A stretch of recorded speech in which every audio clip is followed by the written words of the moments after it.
جس طرح اللہ کے فرمان کو ماننا ضروری ہے، ایسے ہی رسول اللہ صلی اللہ تعالی علیہ وسلم کے فرامین کو تسلیم کرنا بھی ضروری ہے۔ کوئی بندہ اس وقت تک مسلمان ہی نہیں ہو سکتا جب تک اللہ رب العزت کی ذات کو ماننے کے ساتھ ساتھ رسول اللہ صلی اللہ تعالی علیہ وسلم کی ذات اقدس کو دل و جان سے تسلیم نہ کرے۔ اس لیے علامہ اقبال فرماتے ہیں وَمُصْطَفَى بِلِسَان خیشرا کے دی ہماؤز، جو رسول اللہ صلی اللہ تعالی علیہ وسلم کے قدموں تک پہنچ گیا سارا ایمان یہی ہے۔ گر بقون رسیدی تمام بول حدیث، جو رسول اللہ صلی اللہ علیہ وسلم کے قدموں تک نہیں پہنچا اس بندے اور ابو لہب کے درمیان کوئی فرق نہیں۔ تو گرامی کا حضرات، ساری زندگی لا الہ الا اللہ کہنے سے بندہ مومن نہیں ہوتا جب تک کہ دل و نگاہ سے محمد رسول اللہ نہ کرے۔ آقائے دو جہاں صلی اللہ تعالی علیہ وسلم کی اطاعت کو اللہ نے اپنی اطاعت قرار دیا ہے۔ سرکار نے ایک دن گفتگو کرتے ہوئے کفار مکہ کے سامنے کہا من اطاعنی فقط اطاعنی، جس نے میری مانی اس نے رب کی مانی۔ کافروں نے کہا جی لو، پہلے ہی اپنے آپ کو رسول کہتے تھے، اب اپنے آپ کو خدا کہنے لگے۔ تو اللہ رب العزت نے قرآن کی آیت اتاری اور فرمایا پہلے میرے محبوب سے سنا ہے اور رب کا فرمان بھی سن لو، من یطیع الرسول فقط اطاع اللہ، جو رسول اللہ کی اطاعت کرے گا در حقیقت وہ خدا کی اطاعت کرے گا۔ اس سے معلوم کیا ہوا؟ آقائے دو جہاں صلی اللہ علیہ وسلم کی اطاعت در حقیقت خدا کی اطاعت۔ اور اللہ تعالیٰ کافروں کی روش کو ذکر کرتا ہے قرآن میں، یریدون ان یفرقوا بین اللہ ورسولہ، کافر یہ چاہتے ہیں کہ اللہ اور اس کے رسول کو جدا جدا کر دیں۔ یہ کافروں کی خو ہے اور ان کی عادت ہے۔ مومن کبھی اللہ اور اس کے رسول کو جدا نہیں کرتا۔ آج کے پرفتن دور کے اندر دو طرح کے فتنے بڑی تیزی سے ہماری طرف آ رہے ہیں۔ ایک تو احکام شرع کے ہوتے ہوئے، قرآن و سنت کے ہوتے ہوئے لوگ پہلے اپنی رائے کو ترجیح دیتے ہیں، اور سہارا کیا ہے؟ کہتے ہیں جی دین اسلام فطرت کے مطابق ہے، نیچر کے مطابق ہے، تو ہماری نیچر جس چیز کا تقاضا کرے گی شریعت بھی اسی کے مطابق ہے، لہذا یہ جو چیزیں ہیں یہ ہمارے عقل فہم سے دور ہیں، لہذا مناسب ہے اگر یوں ہو جائے۔ اور بلکہ لوگ یہاں تک کہتے ہیں کریمی صاحب یہ جو مسئلہ آپ نے ذکر کیا ہے اس میں سے کوئی ذرا راہ نکلتی ہے کہ ہم کون ہے راہ نکالنے والے؟ جب اللہ اور اس کے رسول نے اس چیز کو واضح کر دیا، کسی بھی مسئلے کی وضاحت کر دی، اس کے بعد نہ کوئی بندہ رائے پیش کر سکتا ہے نہ درمیان میں سے کوئی راہ نکال سکتا ہے۔ مشکات المصابیح کی روایت ہے، سرکار فرماتے ہیں من قال فی القرآن برائیہ، جس نے قرآن میں اپنی مرضی سے بات کی، اپنی رائے سے کلام کیا، فاصابہ، اور پھر ٹھیک بھی کہہ دی، سرکار فرماتے ہیں فقد اخطا، اس نے پھر بھی خطا، اس نے پھر بھی غلطی کی، وہ غلطی کا مرتکب ہوا، اس لیے کہ اللہ رب العزت کے فرمان کے بعد کوئی بندہ اس میں اپنی رائے اپنی طرف سے پیش کر ہی نہیں سکتا، یعنی ایسی رائے جو قرآن و سنت کے بالکل خلاف ہو۔ اور دوسرے مقام پہ فرمایا من قال فی القرآن برائیہ، سرکار فرماتے ہیں جو قرآن میں اپنی رائے سے بات کرے گا فَلْيَتَبَوَّأْ مَقْعَدَهُ مِنَ النَّارِ، وہ اپنا ٹھکانہ جہنم میں بنائے۔ اس کا مطلب یہ ہے کہ جس چیز کو اللہ رب العزت نے قرآن میں واضح کر دیا اس کے بعد اپنی رائے کو پیش کرنا اور اس میں سے راہ نکالنا، یہی ہے نا کہ لوگوں کی ضرورت ہوتی ہے، لوگ اپنی اپنی رائے، اور یہ تو کفار کا کام ہے۔ کفار یہ چاہتے ہیں کہ کوئی راستہ نکل آئے۔ تو گرامی حضرات، اسلام ہمیں یہ بتاتا ہے کہ جب قرآن و سنت کی ایک بات آ جائے اس پہ عمل کرنا لازم اور ضروری ہے۔ تو ایک فتنہ یہ ہے آج کے دور کا کہ شریعت کے مقابلے میں اپنی رائے پیش کی جاتی ہے۔ میڈیا پہ بڑے بڑے اسکالر بٹھائے جاتے ہیں، ایک بندے نے پی ایچ ڈی فزکس میں کی ہوئی ہے، ایک کو مہارت کیمسٹری میں ہے، ایک اپنی مہارت کسی میتھمیٹکس یا سائنس کے کسی سبجیکٹ میں رکھتا ہے. اب کہا جاتا ہے جی یہ وہ لوگ ہیں جنہوں نے 25 سال 60 سال 30 سال ایجوکیشن میں صرف کیے ہیں. کیمسٹری والے سے کہا جاتا ہے جی آپ کی کیا رائے ہے؟ اب ایک بات قرآن و سنت میں بالکل واضح ہے، اس کے بعد پھر ایک رائے لی جاتی ہے. اب مجھے بتائیے اگرچہ پی ایچ ڈی سے اوپر پوسٹ پی ایچ ڈی بھی ہو، جب اللہ اور اس کے رسول کا فرمان آ گیا اس کے مقابلے میں کسی کی رائے کی کیا حیثیت رہ جاتی ہے؟ بتائیے اس کی رائے کا کوئی اسلام میں مقام ہے؟ اگر تو ایسے ہر بندہ اپنی اپنی اتھارٹی یوز کرنا لگ جائے، اگرچہ وہ علم میں کسی بھی مقام پر ہو، وہ لاکھ علم کی سندیں اپنے پاس رکھے، اس کے پاس ڈگریوں کی فہرست ہو، ڈگریوں کی لائن لگی ہو، خدا کی عزت کی قسم وہ جتنا مرضی کسی مقام پہ پہنچ جائے قرآن و سنت کے مقابلے میں کسی بھی طرح اپنی رائے پیش نہیں کر سکتا. جیسے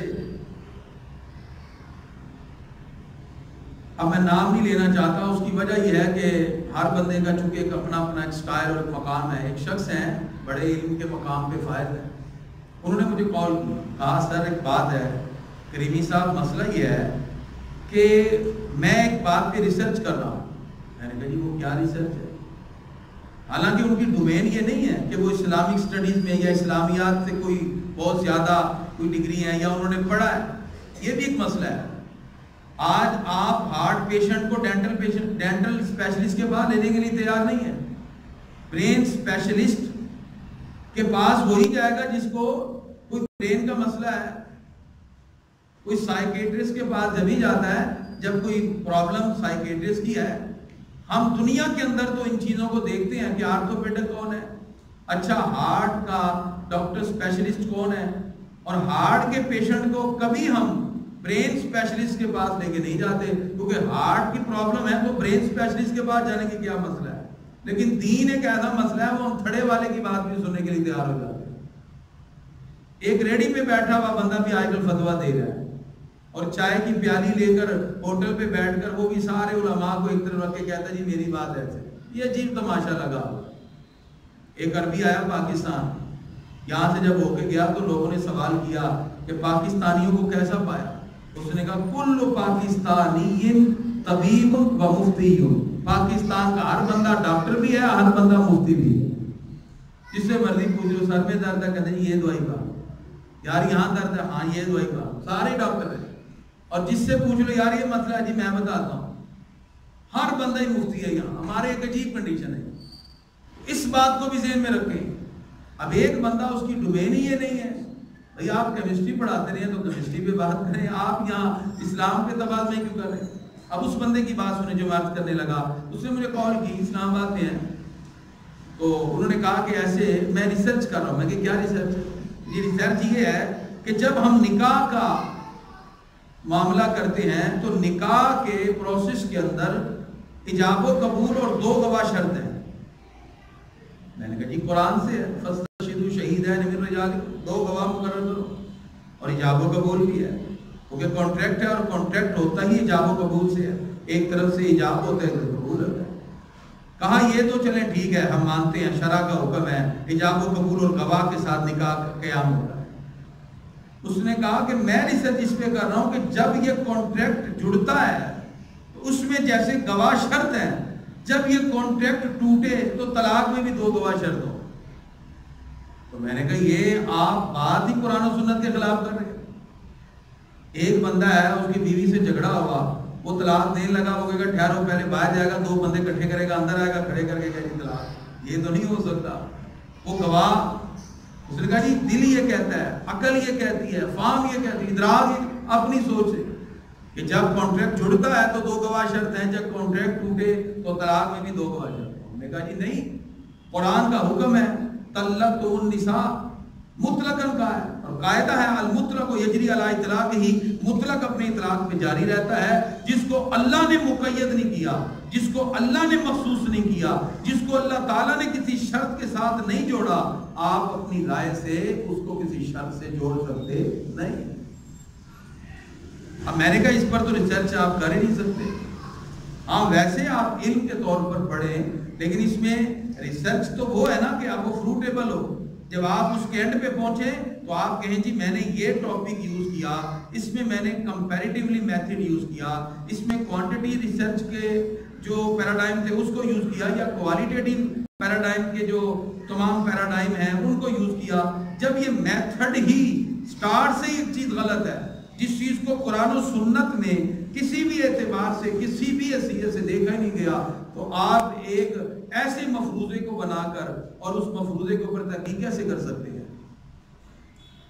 کیونکہ یہ اسلام ہے. ہاں آپ کیمسٹری میں کریں, ایکسپیریمنٹ کرتے جائیں. آج سے 100 سال 50 سال پہلے جو چیزیں ایکسپیریمنٹ سے ثابت ہوئیں, آج کی سائنس نے, ماڈرن سائنس نے ان کو جھٹلا کے کہا جی یہ ہے.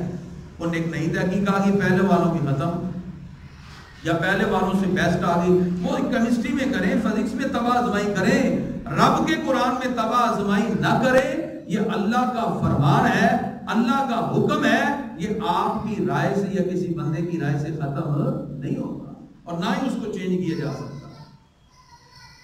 تو یہ ایک بڑا آج کل مسئلہ ہے. چینل پہ بیٹھ کے لوگ قرآن و سنت کے خلاف اور قرآن کے بارے میں اپنی اپنی رائے پیش کرتے ہیں. جی میری رائے یہ آپ کی رائے کیا ہے؟ جب قرآن و سنت میں ایک حکم آ گیا اس کے بعد کسی بندے کی رائے کی کوئی ضرورت نہیں.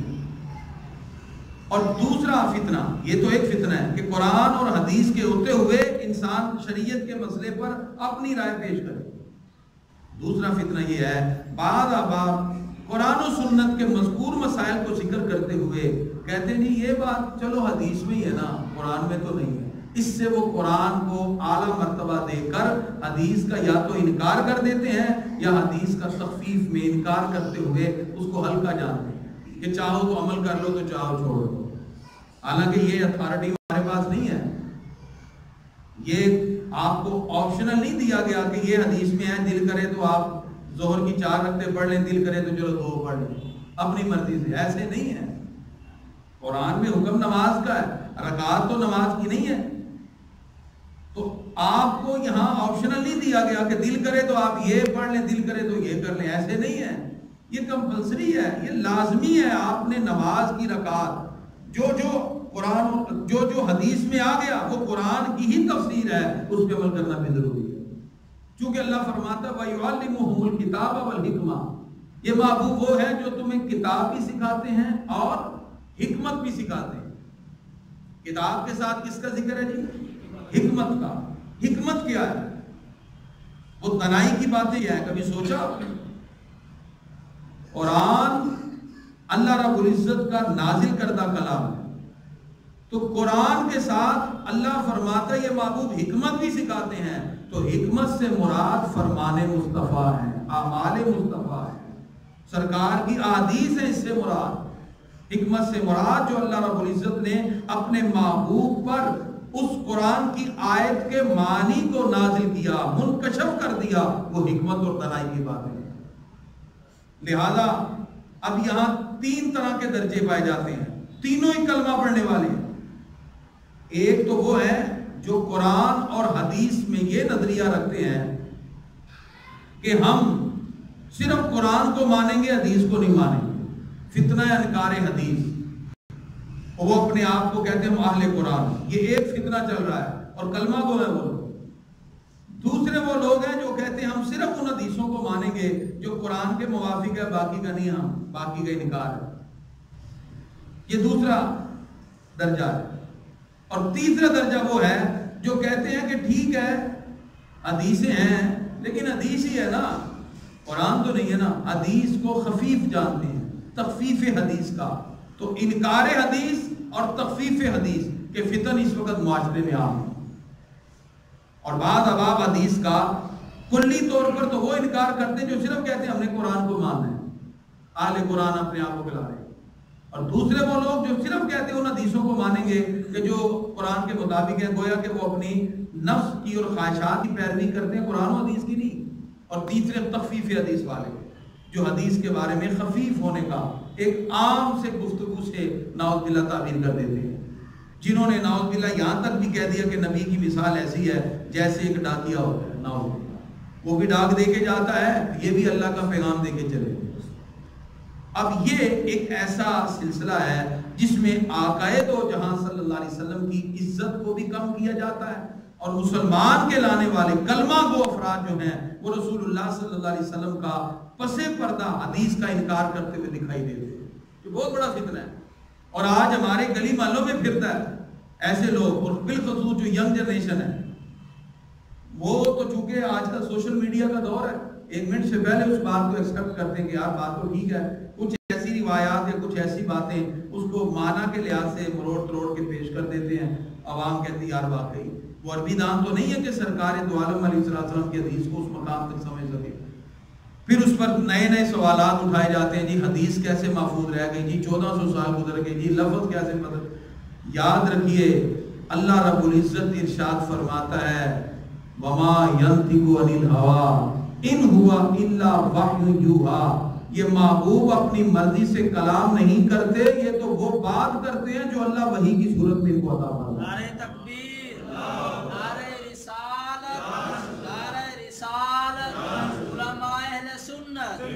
حضرت عبداللہ بن عمر بن عاص رضی اللہ عنہ ہر چیز لکھ دیتے ہیں، ہر چیز سرکار جو ہے، تو صحابہ نے ان سے کہا بھی آپ ہر بات لکھ لیتے ہو، کبھی سرکار غصے میں، کبھی ناراضگی میں، کبھی پیار میں، کبھی محبت کی کیفیت میں، انداز مختلف ہے، ہر بات کیوں لکھ لیتے ہو؟ انہوں نے کہا بات تو ٹھیک ہے، کبھی چلو سرکار غصے میں بھی کوئی کلام کر دیتے ہوں گے، شاید وہ شریعت کے اس مقام کے درجے تک کا نہ ہو، انہوں نے لکھنا چھوڑ دیا۔ سرکار نے پوچھا بھی کیا ہوا، لکھنا کیوں چھوڑا؟ عرض کی پیارے آقا یہ سب جتنے بھی لوگ ہیں صحابہ یہ کہتے ہیں جی آپ ہر بات لکھتے ہو، سرکار کبھی ناراضگی میں ہوتے ہیں، کبھی خوشی میں ہوتے ہیں، کبھی غصے میں، کبھی غصے میں نہیں، تو ہر بات کیوں لکھتے ہو؟ تو میں نے کہا واقعی بات تو ٹھیک ہے، میں نے لکھنا چھوڑ دیا۔ سرکار فرماتے ہیں اکتبو عبداللہ بن عمر بن عاص اس کو لکھو، اور اشارہ کر کے اپنے دہنے مبارک کی طرف کہا اس سے جو بات نکلتی ہے وہ حق ہی نکلتی ہے۔ گلے قدس کی پتیوں سے جو سرکار نے ارشاد فرمایا وہ حق کا ہے۔ اب اس کو کوئی بندہ اپنے عقل کے پیرائے میں تولنا شروع کر دے اور کہے جی نہیں اس کو ماننا ہے، اس کو نہیں، وہ شریعت کی نہیں مان رہا، وہ اپنی خواہشات نفسانی کی مان رہا ہے، جو دل کو لگی ٹھیک ہے، جو نہ لگی یہ تو بات نہیں ہے۔ مومن اسے کہتے ہیں جو دل و جان سے رسول اللہ صلی اللہ علیہ وسلم کی بات کو تسلیم کرتا ہے۔ تو گرامی قدر حضرات، آج کے اس درس قرآن میں ہم نے 2 فتنوں کو واضح کر دیا۔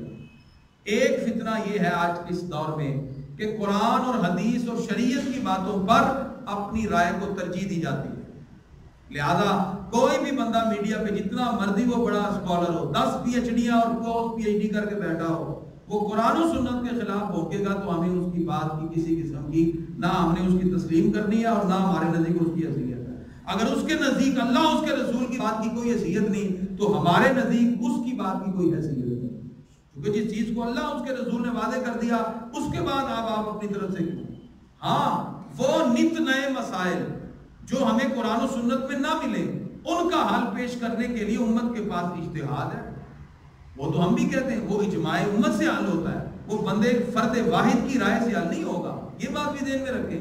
کسی کے ذہن میں شاید اشارہ ہو کہ جو نیا مسئلہ پیش آیا پھر اس کا حل امت کے سارے علماء بیٹھ کے کرتے ہیں، وہ اجماع امت سے ثابت ہوگا، لہذا کسی فرد واحد کی رائے شریعت پر کبھی بھی اس کو ہم مسلط نہیں ہونے دیں گے، اور نہ ہی وہ ہیوی ہوتی ہے، اس کی رائے اپنی ہے، ٹھیک ہے نا۔ سب سے چھوٹا ریسورس عقل ہے، وہ اپنی عقل سے سوچ رہا ہے اور اپنی عقل سے سوچ کر معاشرے کے معاملات اور معاشی معاملات طرز بدوباش رہن سہن سے دیکھ کر وہ کہتا ہے یہ ایسے ہو جائے۔ آپ لوگوں کی جو رہن سہن طرز بدوباش کو دیکھ رہے ہیں وہ کسی ایک علاقے اور ملک کو دیکھ رہے ہیں، اللہ کا پیغام پوری نسل انسانی کے لیے ہے، اللہ نے ایسی شریعت اپنے محبوب کو کامل طور پہ عطا فرمائی، لہذا کسی فرد واحد کی بات نہیں۔ ایک بات یہ آج کلیئر ہوئی۔ دوسری بات آج کے درس قرآن میں یہ واضح ہوئی، جو لوگ قرآن مجید کو اپناتے ہیں اس نظریے سے کہ حدیث کی کوئی ویلیو نہیں، نعوذ باللہ من ذالک، اور قرآن مجید کے بارے میں کہتے ہیں جی بس ہمارے لیے وہی ہدایت کے لیے کافی ہے، تو گرامی قدرات وہ بھی گمراہی کے راہ پر چلے۔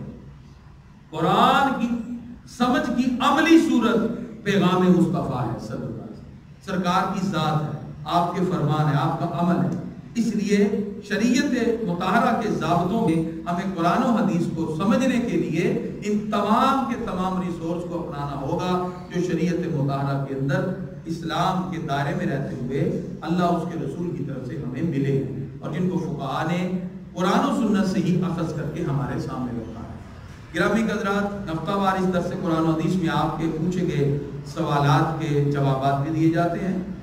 یہ پرچی جو آپ نے ڈبے میں ڈالی اس میں یہ نکلا ہے۔ پہلا سوال، کیا جادو کو برا کہنا درست ہے؟ دیکھیں جی، جادو کا ذکر قرآن میں ہے۔ اللہ تعالیٰ نے قرآن مجید فرقان حمید میں ارشاد فرمایا کہ وما کفر سلیمان علیہ السلام نے کفر نہیں کیا، ولکن الشیاطین کفروا، شیاطین نے کفر کیا۔ تو وہ در حقیقت جنتر منتر تھے جو جنات ان کو بتاتے تھے سلیمان علیہ السلام کی قوم کو، جو اکٹھے کام کرتے تھے۔ سلیمان علیہ السلام کی حکومت جنوں پر بھی تھی، انسانوں پر بھی، تو اکٹھے کام کرتے تھے۔ تو جنات نے ان کو کہنا یہ پڑھو گے نا تو تمہارا فلاں کام ہوگا۔ انسانوں نے جیسے وہ پڑھنا تو شیاطین اور جنات نے آ کے ان کا وہ کام کر لیا۔ وہ کہتے نہیں جی یہ پڑھا تو کام ہو گیا، وہ نہیں جنتر منتر کو پڑھنے لگے۔ تو وہ شیطانی عمل ہے، ٹھیک ہے نا۔ تو اسلام نے اس کی اجازت نہیں دی۔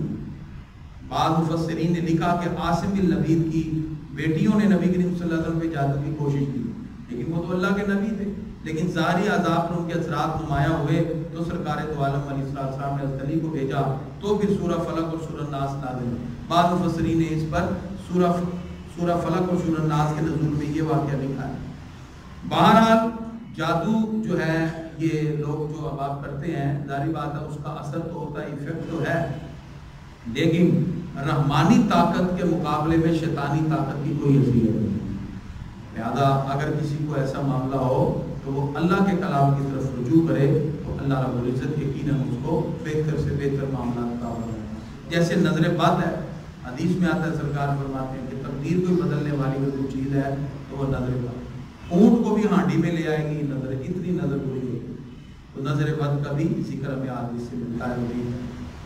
اور بعض احباب جو نعرہ لگاتے ہیں اللہ محمد چار یار، ظاہری بات ہے کہ جو احباب ہم ایک سلسلے سے وابستہ ہیں، ٹھیک ہے جی، تو اللہ محمد تو ظاہری بات ہے اللہ محمد صلی اللہ علیہ وسلم نام ہے۔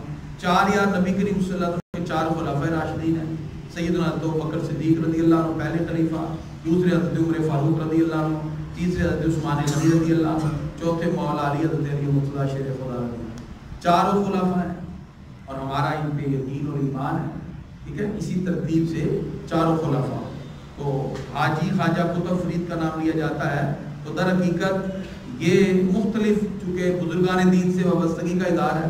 ایک تو حضرت بابا فرید الدین مسعود گنج شکر رحمۃ اللہ تعالی علیہ، ان کا نام نامی اس میں گرامی ہے، اور بعض بزرگوں نے کہا کہ یہ جو باقی نام ہے یہ آپ کے والدین میں سے یا ان کے قریب کچھ مزار ملتا ہے جہاں حاجی خواجہ کا نام لکھا ہوا ہے قطب فرید کے نام سے، تو ان کے نام سے منسوب ہو کر یہ نعرہ لگایا جاتا ہے اور حق فرید اور یا فرید کہا جاتا ہے۔ یہ بھی کہہ رہا جائے گا پیر میر علی شاہ گورڑا کے تاجدار پاک پتن آئے تو لوگ کہہ رہے تھے حق فرید یا فرید، تو لوگوں نے کہا جی یہ تو شرک ہو رہا ہے۔ بعد اب آپ آ گئے ان کے پاس، کہا جی ان کو چاہیے اللہ اللہ کریں، یہ فرید فرید کریں، حق فرید یا فرید۔ تو حضرت پیر میر علی شاہ نے ان کو جواب دیا کہ یہ شرک نہیں ہے، یہ اللہ اپنے وعدے کو پورا کر رہا ہے۔ کہا جی وہ کیسے؟ کہا اللہ کا وعدہ ہے فَاذْكُرُونِي أَذْكُرْكُمْ، تم میرا ذکر کرو میں تمہارا چرچا کروں۔ تو فرمایا ساری زندگی بابا فرید نے اللہ اللہ کیا تو فَاذْكُرُونِی پہ عمل کیا، تو اللہ فرماتا ہے میرے نام بلند کرنے والے فرید تیرے دنیا سے جانے کے بعد اب اذکرکم کا چرچا میں دکھاؤں گا، لوگوں کی زبان پہ آ کو فرید یا فرید جاری کر دوں گا۔ وہ جاری ہو گیا۔ یہ حضرت پیر میر علی شاہ گورڑا کے تاجدار، ان کا جواب تھا اس سائل کو جس نے یہ کہا تھا کہ اللہ اللہ کرنا چاہیے کسی اور کرنا۔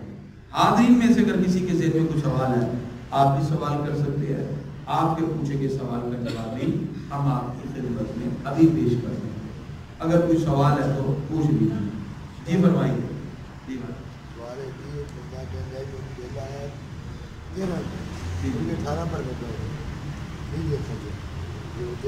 جی جی تو اگر دیکھیں جی معاملہ یہ ہے کہ یہ جو ہمیں حکومت کی طرف سے کوئی چیز آتی ہے بل وغیرہ کوئی ایسی چیز، ظاہری بات ہے یہ تو سروسز کے پیسے ہوتے ہیں، اور سروسز کے جو پیسے ہوتے ہیں وہ ہم دے سکتے ہیں۔ یعنی اس میں یہ ہے کہ ایک بندہ ہے اس کے بل پر 13 روپے آیا ہے، تو وہ اب ایک بندے کو کہتا ہے یار یہ میرا بل اتار دو، تو وہ اس کے اوپر 10 روپے اسے لیتا ہے، تو وہ بندہ جو بل اس کو دے رہا ہے تو وہ اپنی خدمت کے 10 روپے اوپر سے لے رہا ہے نا، وہ جو اپنی سروسز اس کو پرووائڈ کر رہا ہے وہ آگے اس کو جا کے لائن میں لگ کے جمع کروائے جیسے مرضی کرے تو وہ اپنے 10 روپے اس سے اوپر لے سکتا ہے یا جتنے بھی وہ زیادہ چارج کر رہا ہے. تو اصل بل سے جو زیادہ پیسے کوئی بندہ اپنی سروسز کے طور پہ لیتا ہے تو یہ درست اور جائز ہے. وہ اپنی خدمات جو کہ پیش کر رہا ہے اپنی محنت ہے اس نے لائن میں لگ کے بعد میں جمع کروانا ہے تو وہ فی بھی اگر 10 روپے لے لے تو جائز ہے. اس میں کوئی ایسی حد والی بات نہیں. اور کوئی سوال ہے تو دعا ہے رب قدوس کی بارگاہ میں اللہ تبارک و تعالی ہمارے اس درس قرآن کو اپنی بارگاہ میں قبول فرمائے. بسم اللہ الرحمن الرحیم. الحمدللہ رب العالمین والعاقبۃ للمتقین والصلاۃ والسلام علی خیر خلقہ محمد وآلہ وصحبہ اجمعین. یا اللہ جتنے افراد درس قرآن و حدیث میں شریک ہیں سب کی حاضری اپنی بارگاہ میں قبول فرما. ہم سب کے دلوں کو نور ایمان سے منور فرما. آپ کا صلاۃ و سلام کی سیرت طیبہ کے مطابق اپنی زندگی گزارنے کی توفیق عطا فرما. اللهم ربنا آتنا في الدنيا حسنة وفي الآخرة حسنة وقنا عذاب النار. صلى الله تعالى على خير خلقه محمد وآله وصحبه أجمعين برحمتك.